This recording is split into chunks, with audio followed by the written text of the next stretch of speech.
આણંદમાં ધોધમાર વરસાદના પગલે જનજીવન અસરગ્રસ્ત થયું છે। જનજીવન ભારે પ્રભાવિત થયું છે આણંદ ખાતે। ત્યારે વરસાદના પગલે 400 ઉપરાંતના તળાવો ઓવરફ્લો થયા છે અને 200 જેટલા ગામો પાણી જ પાણી થયા છે। પાણીના દ્રશ્યો જોવા મળ્યા છે। ત્યારે પેટલાદમાં 27 અને આણંદમાં 28 તળાવ ઓવરફ્લો થયા છે।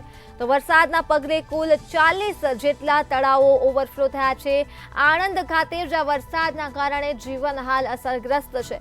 તો 400 ઉપરાંત તળાવો ઓવરફ્લો થયા છે અને 200 જેટલા ગામોમાં વરસાદી પાણી ભરાયા છે। પેટલાદમાં 27 અને આણંદમાં 28 તળાવો ઓવરફ્લો થયા છે। તો આણંદ ખાતે 400 ઉપરાંત તળાવો ઓવરફ્લો થયા છે અને આ તળાવ ઓવરફ્લો થતાં જ તળાવના પાણી સોસાયટીમાં તથા રાહદારી રસ્તાઓ પર ફરી વળ્યા છે, જેના પગલે આણંદમાં જનજીવન ભારે પ્રભાવિત થયું છે। તો વાહન વ્યવહાર પણ હાલ ખોરવાયો છે। લોકોનું હાલ રોજિંદુ જીવન ભારે અસરગ્રસ્ત થયું છે। લોકો રાહદારી રસ્તા ઉપર ભરાયેલા વરસાદી પાણીમાંથી પસાર થવા મજબૂર બન્યા છે। ઘૂંટણસમાં પાણી ભરાયા છે, જેના પગલે આણંદ ખાતે જનજીવન અસરગ્રસ્ત થયું છે।